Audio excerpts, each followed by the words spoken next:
All right, let's do this. Peanut, if you're staying in the room, no talking.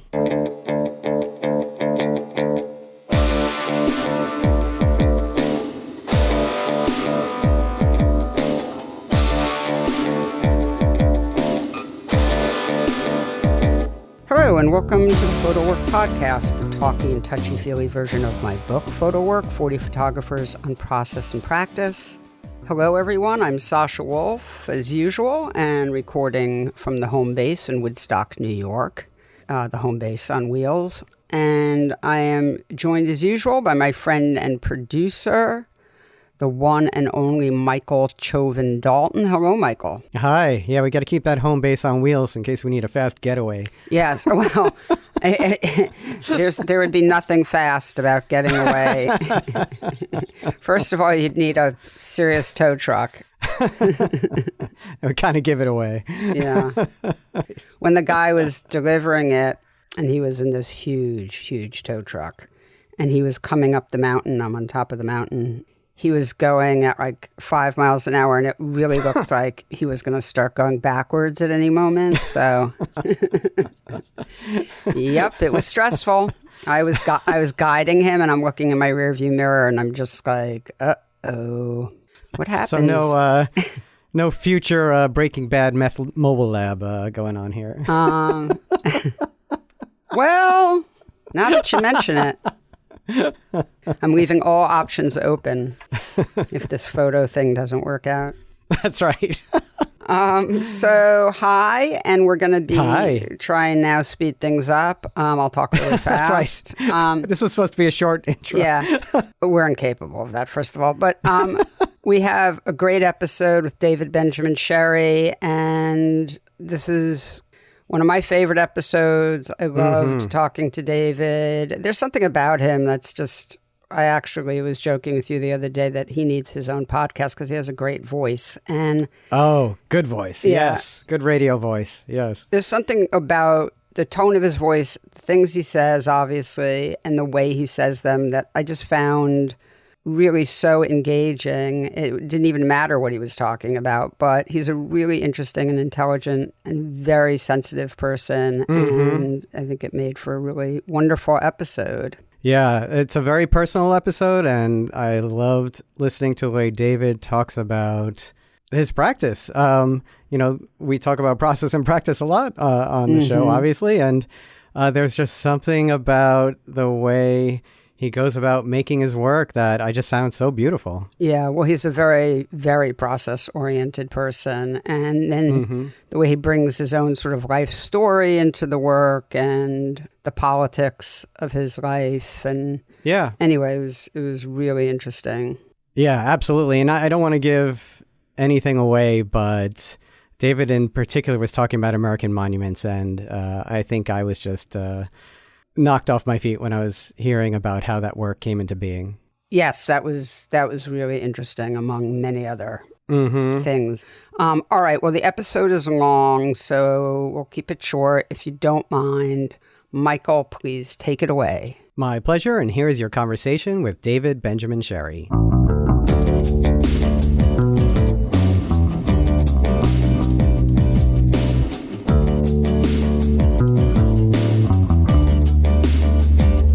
David Benjamin Sherry, welcome to the PhotoWork podcast. It's great to have you on. I just want to say that I've been sort of loves your work for just a really long time, but getting ready to talk with you today, as I always do, I did a particularly immersive deep dive, and it has been so much fun. I've been living in the David Benjamin Sherry color palette and and watching some interviews you've done and reading some interviews. And I've enjoyed your voice and the things that you have to say very much. So anyway, it's I've already loved sort of talking with you, even though we haven't even begun. But thank you so much for being here.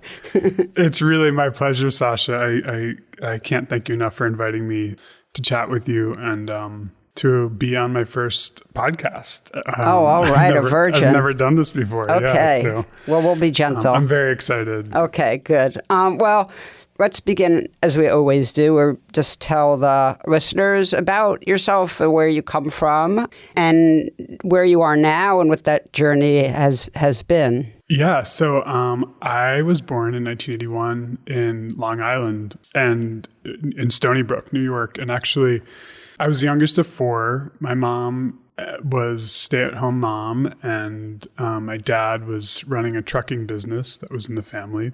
And they pretty much, my mom was like feminist, political, awesome, incredible woman that was like, I think it's time for me to go out and work a bit. So let's move upstate and get out of Long Island. So they moved up to Woodstock, and which is kind of wild because that's where you are. Yep. And yeah, they moved to Woodstock, and my mom began doing real estate upstate, in 1981, Hudson Valley. So it was pretty amazing time up there culturally, and also just there was a part of the town and energy that I think remained from, like, let's say the concert, or like just that kind of vibe of like hippies and like that baby boomer generation that like dropped out and tuned in and stayed in Woodstock. Or at least that was in the air. I mean, when I was a kid. Tie-dye, yeah. So much tie-dye. Yeah. So my mom met another woman when I was about 5, and my mom left my dad, and it was like kind of a whole new world. So I don't really remember much from before 5, which is kind of strange, but I think it was just like a lot of moving around and a lot of childhood kind of chaos or something. So I remember when my mom met Gloria, and I had all of a sudden 2 moms, and we'd spend half the week with both of them, and then half the week with my dad. So Gloria, who is my non-biological mother, which isn't really how I'd even refer to her, I would just refer to her as mom too. Or my aunt in those days, because it was a little bit different. Of course. So Gloria was an artist. She grew up in Queens. Strange enough, she went to high school with my dad. My dad also went to high school with Robert Mapplethorpe, which is kind of strange too. He didn't know who Mapplethorpe was when I mentioned him. But I was always kind of shocked to see Gloria in the same yearbook as my father's yearbook. I was just like, wait, so my new mom knows my dad? Like, I didn't get it when I was a kid, but they didn't know each other either. So Gloria was an artist and a feminist kind of, her work was really about queerness, and she was, in those days would refer to herself as, butch. And my mom was kind of not butch, I guess. So that's just like how I think in the 80s and 90s, people kind of more referred to themselves. I don't know if they still do necessarily, but Gloria just like really shook my life up and kind of saw that I was an artist at a young age, and really helped me find my own path through art. And how lucky for you. I was so lucky. I mean, her home was just filled with like Goya reproductions and like this beautiful, like Judy Chicago, like huge, colorful pores and these bodily sculptures that resembled, women and bodies. And it was just magical world for me to be in at a young age. I knew I was gay when I was really young.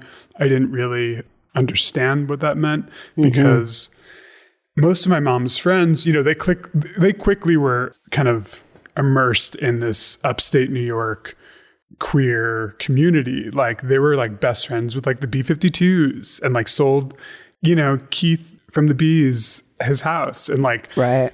It was like this amazing time in like the this is like probably in the late 80s, early 90s, that they kind of were in this amazing community, but also at the same time, all their gay male friends were dying. So I kind of AIDS. Of AIDS. Yeah. Sorry.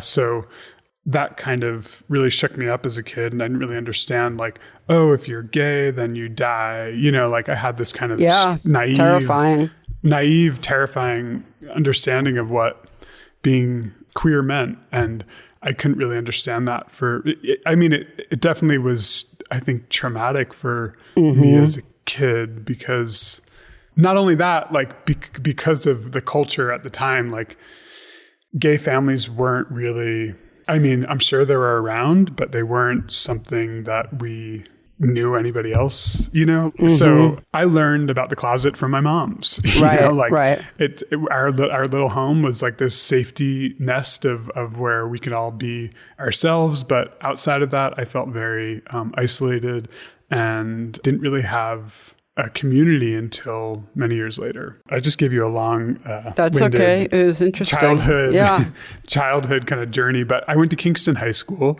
I went to public school out there, and it was amazing. I had this incredible art teacher who really pushed me along. His name was Roger Spada, Mr. Spada, and he encouraged me to apply to RISD, and I applied to RISD, which was really far out of what my family could afford. I mean, there was no college fund or anything. I was just like lower middle class family. Yeah, and RISD is Rhode Island School of Design. Rhode Island School of Design, total private school, amazing, unbelievable college. When I found out about it, I was like, this is the college for me. This is where I want to go. And my moms were so supportive of me going to art school and wanting to live that, but also like, you need to go to a state school where you'll get financial aid. And, you know, we were working class families, so I would get financial aid. And I did. I got like full rides to all these great art schools in New York, Pratt and Parsons, SVA. But I was like, I got into RISD. I want to go there. So it was a big decision. And I actually went there, had this amazing first year, and I studied I went into graphic design for about 1 month. I was like tracing my name over and over, and I couldn't really do it. And I took a photo class, and I'd taken photographs before, but I kind of worked in like painting and sculpture and drawing, and I don't know, design seemed like, well, I mean, it's like working class family. Like you got to go to art school to get a job. So what are you going to, you know, you can't like, art isn't a job. You have to be like a designer or something. So that's why I went there with this like safety net of going to graphic design. But of course, my best friend was like this dreamy, incredible painter. He got like the one full scholarship to RISD. So he was like, we were in the same kind of like income bracket. We just related to each other. His name is Terry Powers, and we're still very close. He was like the most dreamy, fine artist, painter that I ever met. And just really, he knew that I was an artist and that like I needed to kind of follow something different. And I had this great teacher named Jenny Edwards, who I've stayed a little bit in touch with over the years. And she was my first Photo 1 teacher. And after I took that class, she just pulled me aside and was like, what are you doing? You have to study this. You have to be in photography. Wow. And she really pushed me into it. And it was a hard phone call to make to my mom's. And I did it, and I pushed through and had this incredible next 3 years of finding a lot about myself out through the camera, learning the tools, and Steve Smith, who's an incredible I know Steve. Professor. Wonderful. Steve he was like my first large format teacher. I mean, he let me, I just like went in there like kind of doing things all wrong on my own clock. I'm like, I'll figure out the large format camera myself. I don't want to listen to these boring lectures. Like I was just kind of this punk kid that like was against things, but like also really loved the history and naively kind of find myself like, you know, what is it, like 20 years later, I'm like, all I care about is like photo history, and also punking the medium a bit. But well, you grew up, you were an adolescent. I grew up. Yeah, I was so young. And you know, I still was not out yet. This is 1999 that I graduated high school and graduated from RISD in about 2003. So RISD was an incredible, it opened my doors to incredible artists that I'm still very close with today. And it gave me this kind of leverage of like, you know, back then RISD was just like this amazing art school that had this incredible foundation course where they really kind of break you down and you learn about the history of drawing and painting and two-dimensional design and photography. And I just like and it was all analog, you know, so I just went for it and had this incredible time. I had some great internships like in between my final years at RISD. Like for instance, I worked for David LaChapelle. Wow. Which is How bizarre. pretty wild. Very bizarre. I mean, at that point, David LaChapelle was like doing something really crazy in photography, and I just like admired something like so pop about his whole world. And again, I wasn't out, but I saw like something in that work that I just was like a closeted, I just like broke a lot of hearts in college, like girlfriends that I feel terrible about still. But, because I really played it like that I was straight. I don't know why. Just a different time. I trauma. Don't think it's okay. I don't think you're alone there. Many people have. Yeah. Yeah, it's different for everyone. I think it's a lot easier today for kids, but it's still really hard for people across the world. Yeah, without a doubt. Different countries. Yeah. So and even places in our country. And then you wound up at Yale, right? Yeah. So I went to Yale. I assisted some different artists, moved through. I worked for Justine Kurland for a bit, who is the dreamiest, amazing person, supporter, lover of my work and me, and like mutual.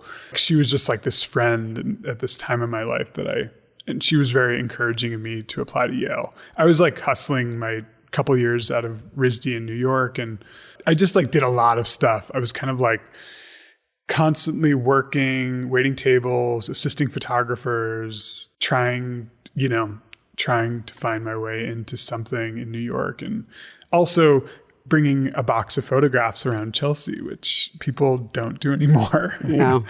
And again, this is like 23-year-old energy that I would never be able to do anymore. But, because of that, I got into my first show at Chelsea at Team Gallery, which no longer exists. But Jose at Team Gallery really saw something in my work, basically that I was a closeted person, and he really loved that space as a creative space, I think, and really was another person in my life that encouraged me and pushed me along, and finally put my work up in Chelsea, which was a big moment for me. Yeah, of big course. deal. And then eventually 2005 or 6 I applied to Yale, and I was working at Frankie's restaurant in Brooklyn. I'll never forget the day.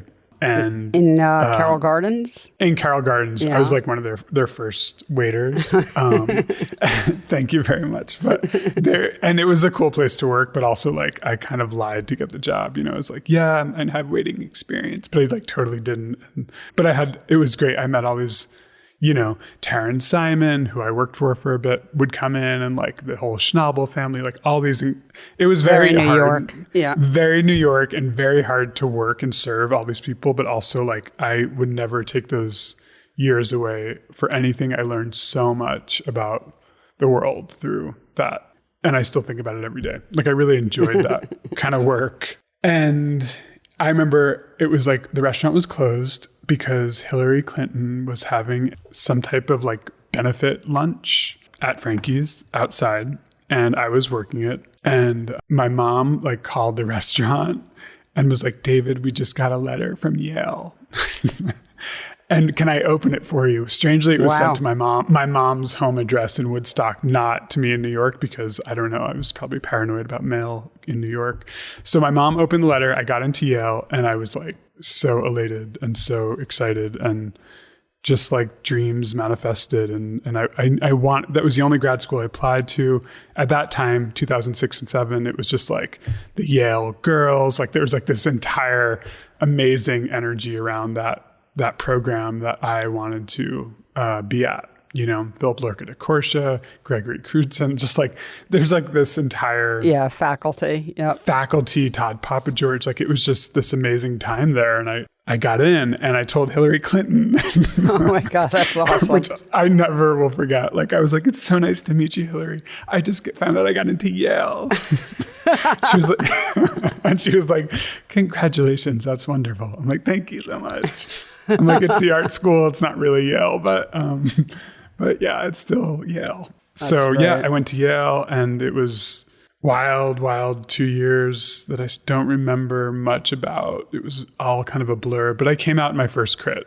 And that was an important moment for me. This, I don't think would ever happen. It's like very not happens in graduate programs, I think, today. But yeah, my work was on the walls in like Philip Larkin de Courchet was like, so are you gay?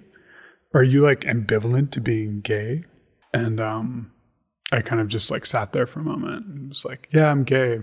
He's like, is that the first time you're saying it? I'm like, yeah, it is. Wow. And yeah, it was like a round of applause, and it was like some tears, and they're like, he's like, great, now go make some good work. Like it was kind of they were rough. It was hard. It was like kind of what I needed, all that I ever could ask for in like a graduate program at that time in my life. It was supportive, but like really tough love. And for me, it was wonderful. For a lot of other people, it's really pretty hard, I think, on them. So, but for me, I went there with this kind of energy of using the camera to find out something deeper about myself. I kind of hid behind the camera for many years, and like most photographers do and still do, but I kind of used it as this tool for discovery, which is kind of what I kind of always go back to. Like it kind of laid bare my entire life and my fears and my dreams and my fantasies until finally it became like the reality. So the camera I held like as a sacred tool. I still do, but it's kind of where my love of film and analog technology was born from, because I really do believe in magic, and I'm just kind of like that I'm that type of photographer.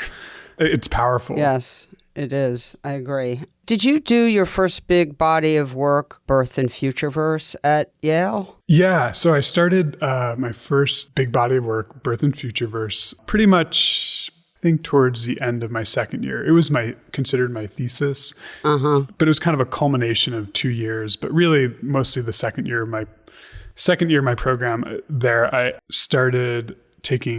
took my first landscape photograph, and I took it pretty soon after the death of my closest friend at the time, which is very sudden, unexpected, but also, a friend that was struggling with addiction, but we were all so naive and just in this same world together that we didn't really see.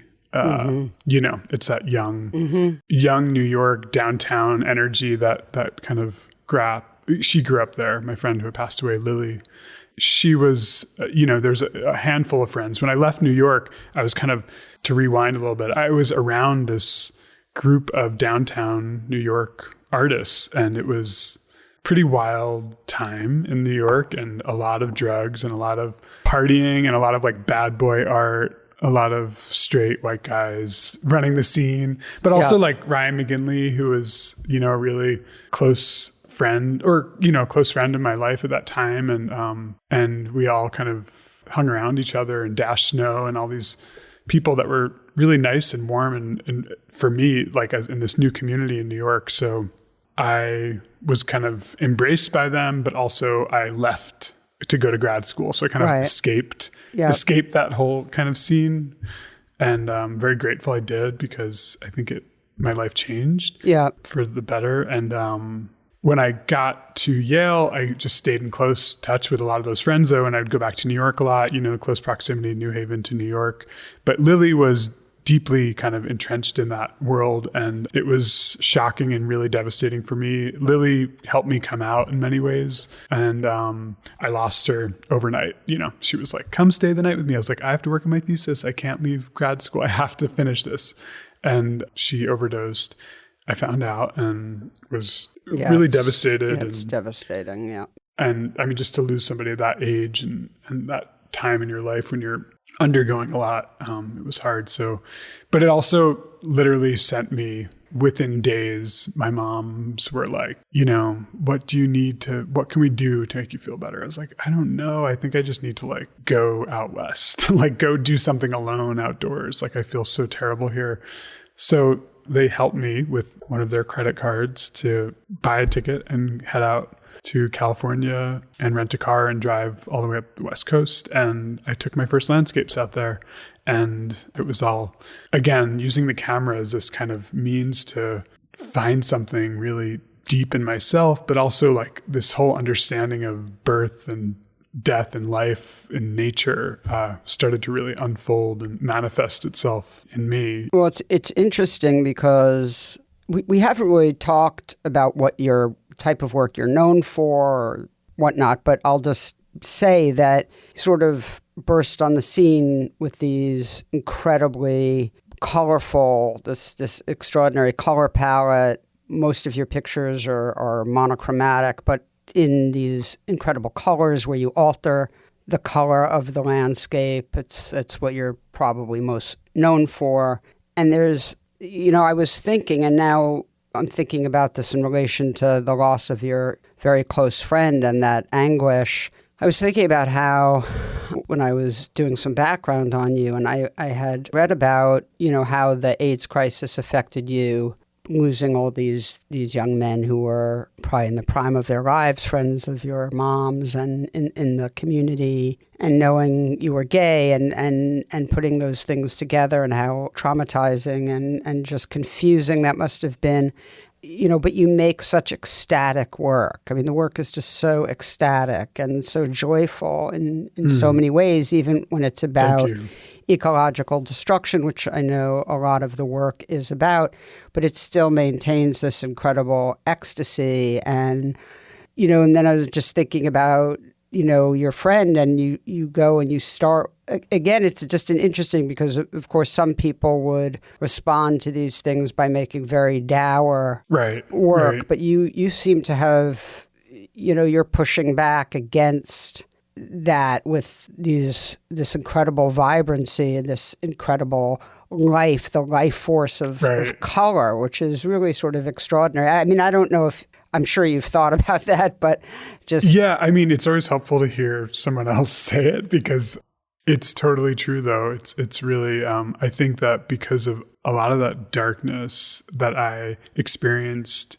in childhood from, I think, the AIDS crisis and kind of being in the closet and not, coming to terms with myself in many ways, art became like this escape for me to kind of live this vicarious life that's filled with like the most extreme, devout, earthly, otherworldly, magical existence that I didn't really maybe get to experience as a kid, or even maybe in this lifetime. Like for me, my work is extremely personal, so it's also, my work basically stemmed from loss, so that's how I began. I first used a camera to kind of uncover and tell the story of my own coming out and my own family and those people close to me. Like I took all these photographs of my mom's, which was like a big deal for me when I was at RISD, and showed those pictures, which was part of my process, I think. And then I think that once I got to graduate school, it was kind of, all right, it was like basically use this 2 years to kind of push through a lot of things that you're going through and like wash it out. Like this is a good place to test everything. And by the end of it, this body of work, Birth and Futureverse, was this kind of culmination of portraits, self-portraits, landscapes, abstractions, all shot on film, all with different cameras. Mind you, at the same time, I was working very closely with Richard Benson, who is the dean for the School of Art, incredible photographer, printer. Aperture just had a new book. He recently passed away, and they just made this great book about Richard Benson and his teachings and all these artists that were inspired. And I mean, he inspired everyone, but he was known as really a master printer. Yeah. I mean, a genius, a true genius. And he was a dean for the School of Art. So the photography program while he was there was especially, the favorite child. Kind of, it felt like that. And I didn't even know when I got there who Richard Benson was. I just kind of came into there like swirling around and just kind of was like, oh, these incredible people. In retrospect, were so formative and helpful, because I found this printing process, like this monochrome printing process that you were just describing, which I still do to this day, is I think of it as a unorthodox kind of creative printing process, where alternative process maybe is somehow some people have described it, where I basically use color film and I kind of push the cyan, magenta, and yellow filters in the color enlargers, which are hard to come by now. But these enlargers basically measure, there's a filtration of of each of those colors that make up, you know, the natural color of the negative, and you kind of filter the light through the negative onto the paper to find your, you know, natural perfect color. But once I kind of understood that at RISD, when I kind of took my color classes and understood how natural color, perfect color printing works, I kind of, one thing they always tell you is never touch the cyan filter. Like, just don't touch cyan, it will mess with your color. So by the time I got to Yale, everybody was most people were shooting film and printing digitally, a lot of large format. And I was just like one of the last people, there's a few of us, but one of the last using the color enlargers and the color darkroom. And I was like one of the lab monitors. So I really got to spend a lot of time in there alone and kind of break the machine and fix it and like take the enlarger apart and put it back together and like make my own mural printing, use that cyan dial. Like, I just like went for it. I did everything that I'm not supposed to do. I broke down all of the rules that I wrote down, and I found this like beautiful way to print that was like basically creating this filter of color over my color negative.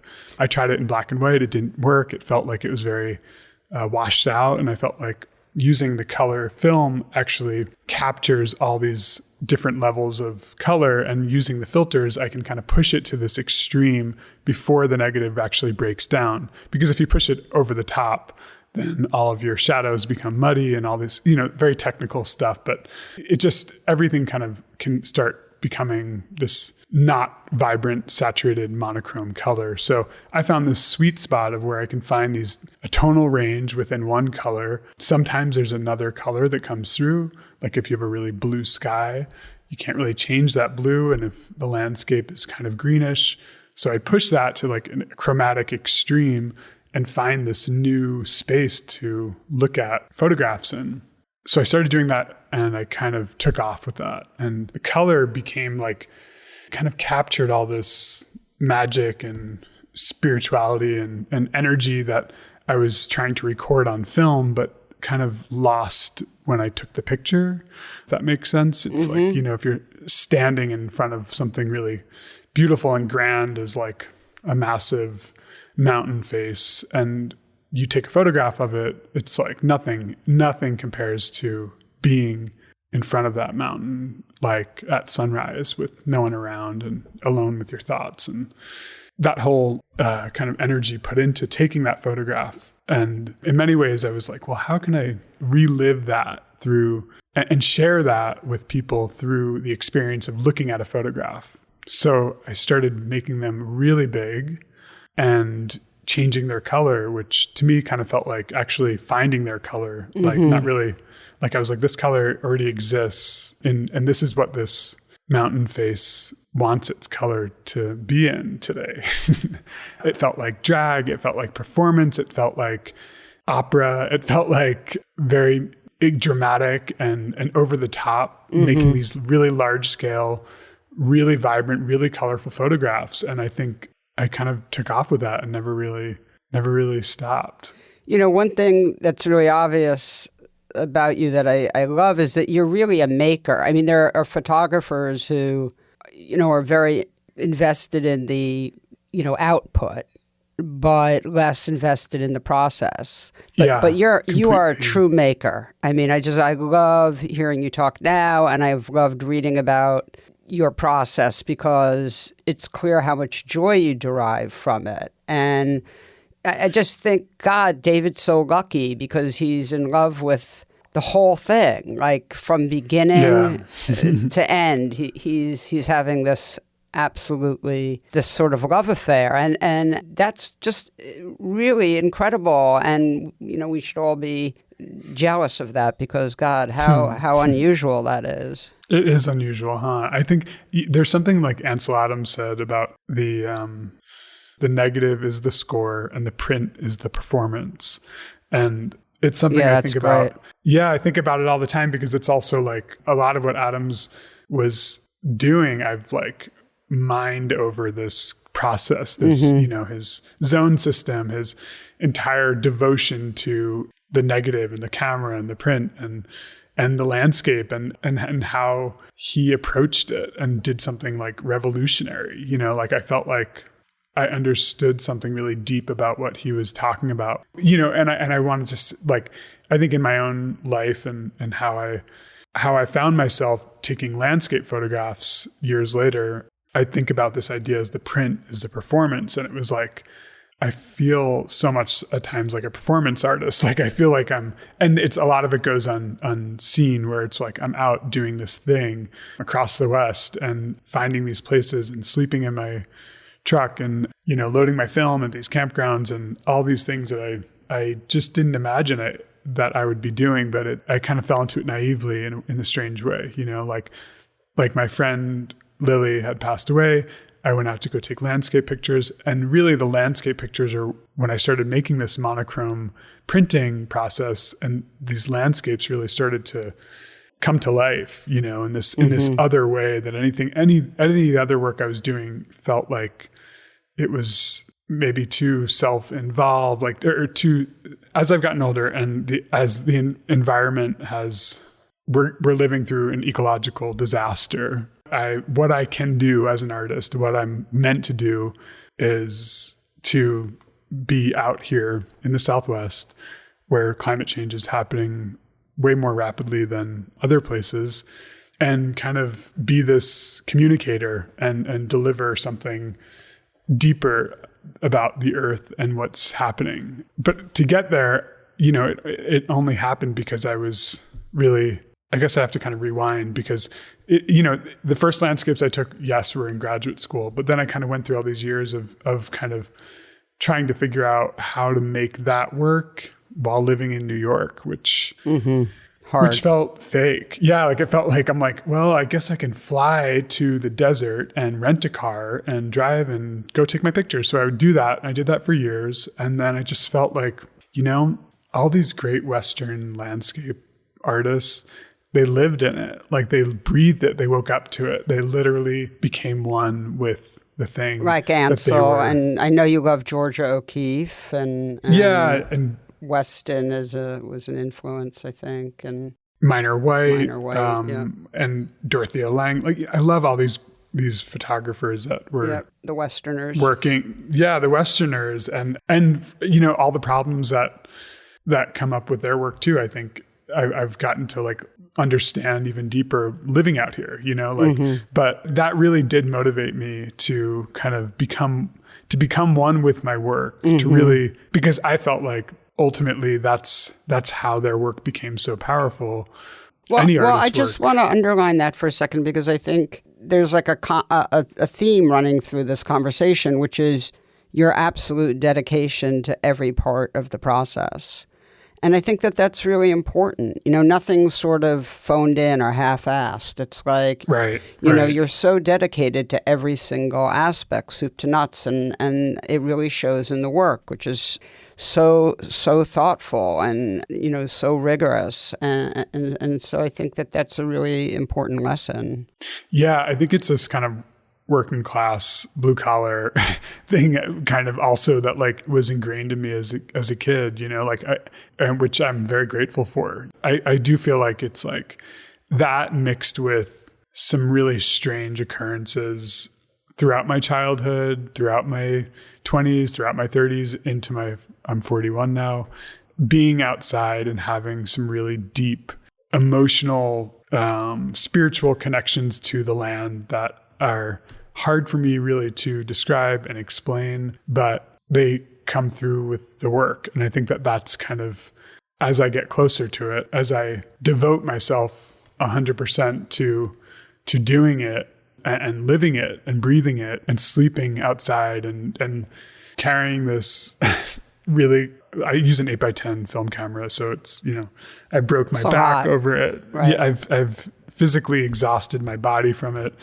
But it also like pushes me, like I go see a trainer and I work up to going on little treks and expeditions when I can to go out and make my work. But as I get older, my body's like getting, like I did it. So again, like naively many years ago, because I didn't know what I was really doing. I was just kind of this East Coast hippie kid, like living their California dream, you know, and like literally seeing Yosemite and Sequoia and all these places for the first time with an 8x10 camera, like how did I get here? What am I doing?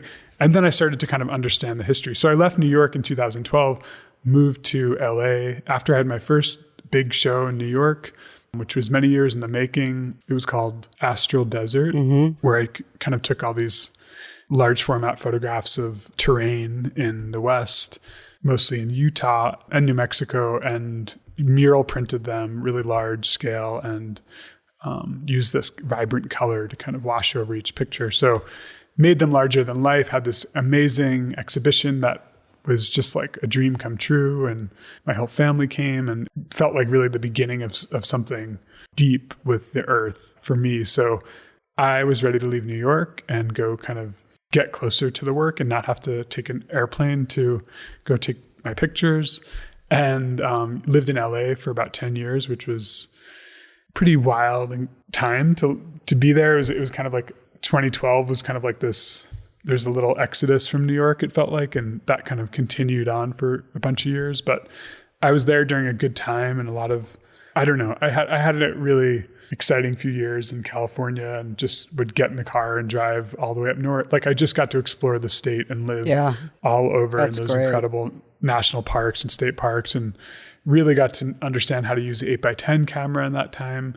And also it really began my journey into understanding how the West has been seen, photographed, shaped, manifest destiny. It's like this entire historical kind of undoing in my own life. I began to understand things a lot deeper, what I was actually doing by going to Yosemite and taking these pictures, and like that my footsteps were kind of retracing these forebears and kind of queering that, and the power of queering a space and being outdoors and making this work as a queer person.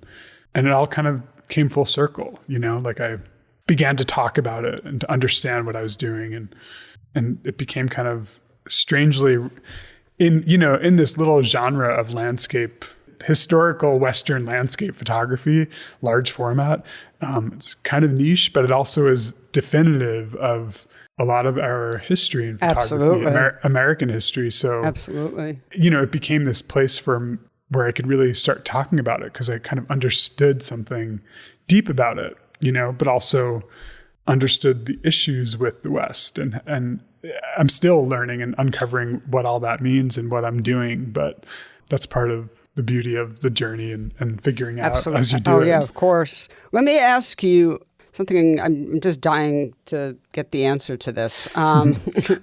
You are a real object person, as am I, very attached to the print in a frame on the wall and the object. And, I live with as people listen to the podcast know, because I say it all the time, I live with a ton of photography on the walls, and I live with a ton, hundreds and hundreds or thousands of prints from my artists. And I love those prints. I joke around that sometimes I get a beautiful silver print or, a beautiful new print from an artist. I just feel like I almost want to eat it. Like it's just it's like it looks so delicious. Yeah. But with your work is, because you do print often very large, the object is so dominant. How does that work for you when you make a book? How does that loss of that sort of, not just the object, but the materiality, the paper, the process, the final object, the materials are so important to you? Is there any sort of feelings of sorrow when it? Yes. Definitely there. I mean, I've really gone to the depths of trying to understand how to reproduce my work in books. Yeah, very hard. And it's really hard. And, but also, I'm so grateful to have books, and I've had about 4 or 5 books published in my work, and each one is its own little kind of, they're like little children for me. And and they're different, right? I mean, that's how you have to think about them. They're not the prints. They're different. They're not the prints, and they're totally different. And I have to kind of accept that. It's a hard thing for me. It's really hard because also like my work, it's like I've always had really positive responses when people see my pictures in exhibitions. But, who can go to exhibitions? People that live in New York, that live in LA. Yeah, it's very limited.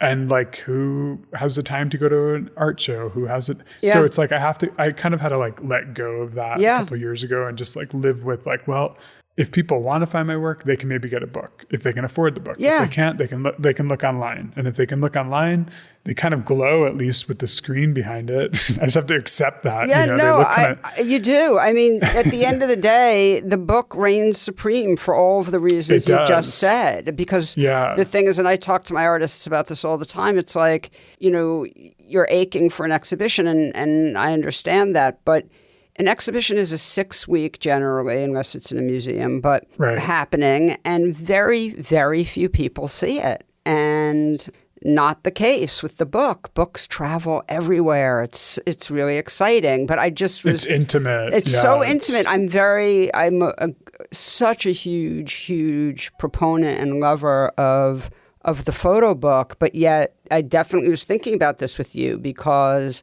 you've put actual sand on the photographs. Surface, there's something. There's a tactile. Very tactile. I've seen your work in person, so that was my experience seeing it. So let me ask you. We're going long, so let me ask you, what did it feel like when all of a sudden you got picked up by Salon 94 which is a great gallery in New York, and all of a sudden you're having a career? I mean, what did that feel like for a kid from Woodstock and from a working middle-class family? I think anyone that knew me when I was really young, meaning like late teens, early 20s, even in college and in graduate school, like I've had that kind of like strange drive, ambition to live a life where I can support myself through art. I come from a school of, I think, art that is really disciplined and really strict and That's really, clear. really kind of obsessive compulsive. And I embrace that about myself because it goes along with the medium. It goes along with 8x10. It goes along with printing. It's like I have a very particular person.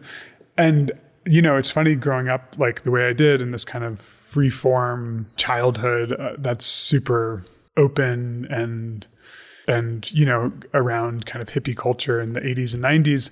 Also, when I was a kid, I was like gelling my hair and brushing it like to have a perfect hairstyle with like a perfect turtleneck. I mean, I went through a phase of this, like just weird things I did as a kid that like I think are still part of who I am, part of pursuing your art at a young age, pursuing your work and living it and believing in it and like developing thick skin around it, going through graduate programs, going through undergraduate programs, being told no like hundreds of times. Like it really does make you kind of push further and dig deeper and find something more in yourself to keep going because I mean, I definitely have days where I'm like, I should just be a chef. Like, I just want to cook food. I just want to serve people. I want to do something that like helps the world. And then I have like, my close community friends that are like, your pictures do help people. And I'm like, well, do they? Like those that can see them. Like I struggle with a lot of things about accessibility and like, Me too. We'll have a long talk about that when we hang out. Yeah. And like Salon 94, what a dream. That was like an amazing 10 years. They just closed. So. Oh, wow. I didn't even know that. Yeah. So they closed maybe this last year, which has been, it's a challenge when you don't live in New York anymore and your big New York amazing gallery it was a beautiful chapter of like art world in New York, I think, because Jeannie Greenberg, who started the gallery with this woman, Fabienne and Alyssa, they kind of did something that I think is kind of the model at this point for like, they were representing women, people of color, queer people from the beginning. That's how the gallery started. And it was all run by women. So it was just like, this feels like home to me. This is like being with my moms and like, I just love it. I remember when Jimmy DeSana was brought on, I was just like, could the world get any closer for me? Like, this is like Jimmy DeSana's work was like such a huge inspiration to me when I was figuring out a lot of my own color work in the early days of my process. Like he was kind of this underground, incredible 80s photographer in New York that, died of AIDS and terrible loss. But his work was extremely formative. And then when Jeannie started, representing his estate, I was like, this is the dream gallery for me. Like, this is like bringing these worlds together from that's older generation yeah. to younger generation. And also, they show a few photographers, but it's a lot of painting and a lot of sculpture. And I felt like my work really kind of grew in that space where it kind of lends itself to other forms of art, not just photography. And, at the same time, I started working with my gallery in LA, which they've been amazing, awesome. Moran. They're open and they're growing, and they're also doing incredible things out in California. But it is strange for me at this moment not to have a New York space, because I do feel like bringing these landscapes to New York, I mean, there's nothing that feels better to me to be in the streets of New York and like walk into a gallery space and see this glowing, California, or like New Mexico, like anything, like just the West, like seeing these landscapes that are like a respite. Exactly. And, especially as everything pretty much is politicized and endangered landscape wise. And so all the work that I'd be bringing into New York would be like, it would just feel so good for me. Cause I feel like I'm like, I can give people a place to kind of pause and think about what's happening in the world, in the environment, and how do we fit into it? Like, how do we give space to environmental disaster and think about it? And also like, I'm really interested in how beauty can kind of be this, like, I'm not taking pictures of like wildfires, No. You have the quintessential first seduction before you sit us down and we have a hard talk. Yeah, exactly. Like I really love what my work has shown me. The Trojan horse. I mean, it's like, I guess Ansel Adams used beauty in these ways as well. But like, I'm interested in using like this like new form of like this vibrant, glowing picture that like can radiate this energy that it just feels different than maybe what other photographers and landscape have brought us. But through beauty, I think we can actually find some hope in like how to go forward in this new world that we're living in, definitely. like I think beauty kind of can bring us together. It can move people in ways that like destruction really doesn't. I mean, I look at the newspaper every morning and like, I'm just paralyzed by everything that's crumbling in our world and culture and society. And so then I go to my studio to like make my work and go outside, and I'm so grateful that I get to be able to do what I do, and like make these photographs and share them with people. So it's a big part of the work for me. It's becoming more and more important that my pictures are, there's like a democracy to like how accessibility and universal our land and this troubled landscape. And, the answers are kind of all within it. So it's really powerful. And I think it can be that for people, but I do need a gallery space to make that happen, strangely.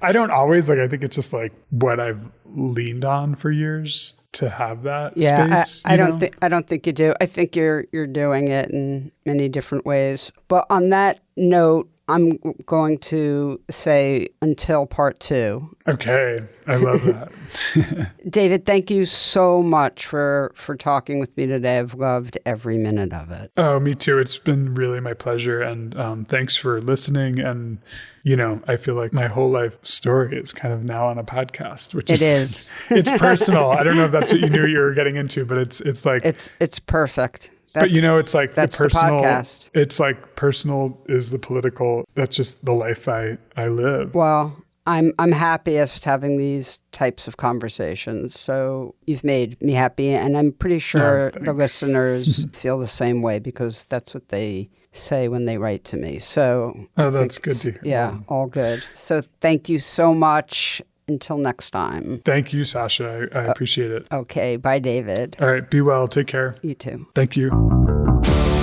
PhotoWork with Sasha Wolf is produced by me, Michael Chauvin-Dalton of Real Photo Show. The associate producer is Taylor Selsback, and the executive producer is Sasha Wolf. Our theme music is by J. Walter Hawks. If you like the show, be sure to subscribe and rate us with all the stars available on your listening platform.